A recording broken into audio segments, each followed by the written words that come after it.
네, 오늘 1월 5일입니다. 수요일 새벽 예배 나오신 우리 성도님들을 환영합니다. 오늘 말씀 나누기 전에 먼저 우리 공동기도 제목으로 기도하는 시간 갖도록 하겠습니다. 기도하시겠습니다. 홍석과 집사의 암을 치료해 주십시오. 배옥준 집사의 뇌졸중을 치료해 주십시오. 언어가 회복되고 오른쪽 팔다리에 힘이 생겨나도록 해 주십시오. 곽한나 집사의 허리를 치료해 주십시오. 고나 집사가 다시 걷도록 해 주십시오.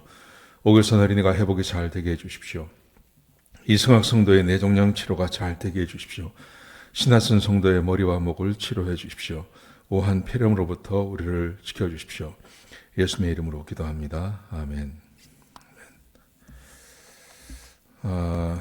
오늘 본문의 말씀은 누가복음 1장 57절에서 66절까지 말씀입니다. 침례 요한이 이제 침례 요한이 태어난 다음에 그의 삶에 일어나는 기적들에 대한 이야기가 기록되어져 있습니다. 여러분, 성경에는 기적에 대한 이야기가 참 많죠. 특별히 기적을 표적이라고 그렇게 쓰기도 합니다. 그 말의 의미는 하나님이 하셨다는 말입니다. 여러분, 하나님이 계시지 않고 세상은 그저 어떤 그 자연의 원리 혹은 자연의 이치대로만 돌아간다면 세상에는 기적이 있을 수가 없습니다. 근데 기적이 일어난다는 말은 그것은 하나님이 계시다는 말이죠. 그래서 성경에서는 기적을 행하는 것을 표적이라고 이야기하고 또 하나님께서는 자신을 증명해 보여주시기 위해서 기적을 행하시기도 합니다. 오늘 본문에 보시면 엘리자벳의 아들을 낳는데요. 그 아들이 침례 요한입니다. 침례 요한의 그 탄생, 침례 요한이 태어나는 것으로부터 시작해서 몇 가지 기적이 일어났습니다. 그 기적을 통해서 이 침례 요한이 하나님께서 예비하시고 하나님께서 보내주신 사람이다. 메시아가 오시기 전에 세상에 먼저 오신 메시아를 준비하는 광야에서 외치는 자의 소리임을 증명해 주는 그런 말씀이 기록되어져 있습니다. 자, 먼저 57절과 58절에 보시면 엘리자벳이 아들을 낳습니다. 엘리자벳이 아들을 낳는데 이 소식을 듣고 그의 이웃들과 친척들이 매우 기뻐하고 하나님의 은혜를 베푸신 것에 기뻐했다고 되어 있습니다. 여러분, 한 아이가 태어나는 것은 참 기쁜 일입니다. 그리고 기적과도 같은 일이죠. 모든 아이의 탄생이 다 그렇습니다. 그런데 특별히 엘리자벳이 아들을 낳은 것에 대해서 이웃과 친척 모두가 기뻐하고 하나님의 은혜라고 말하는 이유는 이 엘리자벳이 나이가 많았기 때문에 그렇습니다. 엘리자벳과 그의 남편 사가랴가 나이가 많아서 자식을 낳을 수 없게 된 겁니다. 자식이 없이 늙어갔던 겁니다. 자, 그런데 하나님께서 선지자 가브리엘을 보내서 이제 아이가 태어날 거라고 말씀하셨죠. 그런데 이 사가랴가 이것을 믿지 않습니다. 그래서 이제 말을 못하게 되는 거죠. 자, 그런데 그런 일을 통해서 이제 나이가 많으신 분이 아마도 출산의 그 능력이 이미 사라져버린 나이, 그러니까 적어도 한 60이 넘었겠죠. 60이 넘어서 아마도 이 엘리자벳이 아이를 낳은 것 같습니다. 그래서 사람들이 다 놀라고 기뻐하고 축하해주는 그런 일이 있게 되는 것입니다. 이게 첫 번째 기적입니다. 자, 두 번째 기적을 보세요. 두 번째 기적은 59절부터 64절까지 기록되어져 있는데요. 이제 아이가 태어난 다음에 8일 만에 이제 할례를 받으러 갔습니다. 할례를 받은 다음에 사람들이 아마 친척들이겠죠. 친척들이 이제 이름을 지어 주었습니다. 그 이름이 뭐냐 하면 사가랴, 자기 아버지의 이름을 딴 겁니다. 그래서 요즘 말로 하면 뭐 사가랴 2세 이런 의미가 있겠죠. 그래서 사가랴라는 이름을 붙였습니다. 그랬더니 엘리자벳이 입을 열어서 말을 합니다. 안 된다고. 그러면 안 된다고. 아이의 이름을 요한이라고 불러야 된다고. 그렇게 말을 했습니다. 그랬더니 그 친척들이 사람들이 말하기를 당신 집안에는 요한이라는 이름은 없다. 그러니 요한이라는 이름을 붙일 수가 없다. 그러면서 그 아버지에게 물어보자 그럽니다. 아버지 사가랴에게 물어보자. 그랬더니 사가랴가 그 말을 듣고 서판을 가지고 오게 합니다. 그리고 거기다가 아기의 이름을 요한이라고 하라고 거기에 썼습니다. 그랬더니 사람들이 다 놀랍니다. 아니 어떻게 요한이란 이름이 없었는데 요한이라고 붙일 수 있느냐 하고 사람들이 놀랄 때 그때 그 순간 사가랴가 입이 풀리고 말을 하게 되는 겁니다. 그리고 이제 이 사가랴가 분명하게 하나님을 찬양하면서 이 아이의 이름을 요한이라 하라. 그렇게 말을 하죠. 두 번째 기적입니다. 어머니 아버지가 이 아이의 이름을 요한이라고 그렇게 써야 된다고 이야기를 하고 그 순간 이 사가랴의 입이 풀리게 되는 것입니다. 두 번째 기적입니다. 자, 세 번째 기적을 보시면 이렇게 되어 있습니다. 65절과 66절 말씀해 보시면요. 이 소식이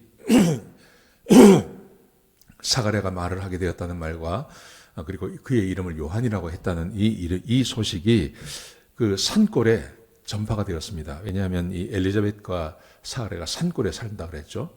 거기에 소문이 퍼졌습니다. 소문이 퍼지니까 사람들이 놀랍니다. 왜 놀라냐 하면 이 아이가 앞으로 어떤 아이가 될까 하고 놀랍니다. 왜 이렇게 하냐면 말라기 이후로 400년 동안 선지자가 나지 않았습니다. 어떤 예언도 없었고 천사가 찾아오는 것도 없었고 선지자가 없었습니다. 근데 400년 만에 드디어 하나님께서 천사를 보내셔서 이 요한의 탄생을 이야기하셨고 그리고 침례 요한이 그렇게 기적 가운데 태어나고 했다는 소식을 들으면서 사람들이 막 이제 기대를 하게 되는 거죠. 근데 기대만 한 게 아니라 그 기대에 부응해서 66절에 보시면 하나님의 손길이 어린 요한과 함께합니다. 침례 요한과 함께합니다. 하나님의 손길이 함께하는 것을 사람들이 보는 겁니다. 그래서 굉장히 지혜롭고 그리고 하나님이 형통하게 이 아이를 크게 하시는 것을 사람이 눈으로 봤다. 그렇게 기록되어 있습니다. 자, 보세요. 침례 요한의 탄생. 이 침례 요한은 예수님의 길을 준비하는 사람입니다. 6개월 먼저 태어나는 겁니다. 그런데 그의 태어남과 함께 세 번의 기적이 있습니다. 나이가 많은 어머니, 도저히 임신할 수 없는 상태에서 임신이 되고 아들을 낳았습니다. 그리고 아버지가 이것을 보면서 입이 막혔는데 말을 못하게 되었는데 요한이라고 서판에 쓰면서 입이 풀려서 이제 말을 하게 되었습니다. 세 번째, 이 아이의 탄생에 대한 소식을 듣게 되는 거죠. 그리고 하나님의 천사가 와서 이 아이의 탄생을 이야기하셨고 그리고 하나님의 손이 이 아이와 함께하는 것을 보면서 사람들이 놀라게 되는 겁니다. 여러분 이것이 침례 요한의 탄생과 또 기적이 그의 인생 가운데 함께하는 것입니다. 사랑하는 성도 여러분, 하나님께서 우리 그리스도인들에게 약속하신 것이 있습니다. 그것은 우리가 하나님의 말씀대로 살고 우리가 주의 말씀을 따라 살면 우리가 하나님 앞에 무엇을 구하든지 하나님께서 들어주시겠다고 약속해 주셨습니다. 약속하셨을 뿐만 아니라 예수님께서 약속하시기를 성부와 성자와 성령 하나님께서 삼위의 하나님이 우리 안에 거처를 함께 하시면서 하나님께서 우리를 사랑하시는 것을 세상이 알게 하시겠다고 그렇게 약속하셨습니다. 이거는 정말 놀라운 약속입니다. 그리고 이것은 대단한 약속입니다.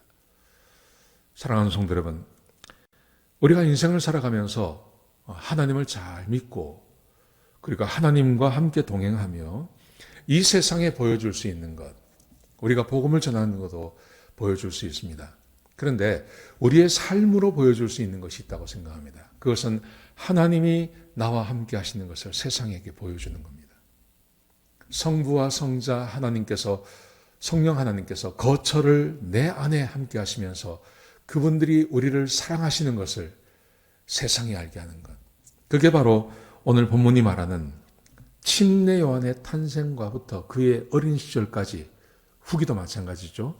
성령님께서 늘 함께 하시면서 그의 인생을 통해서 하나님의 살아계심을 보여준 그것을 말하는 것입니다. 우리 한 사람 한 사람, 우리 모든 그리스도인들이 이런 은혜 가운데 부르심을 받았다고 저는 믿습니다. 우리 모두는 이런 은혜 가운데 부르심을 받았습니다. 성령님이 함께 하시고 하나님이 함께 하시면서 하나님의 영광을 드러내고 성령의 영광을 드러내며 우리가 믿는 하나님이 정말 살아계시다는 것을 세상에 보여주는 것.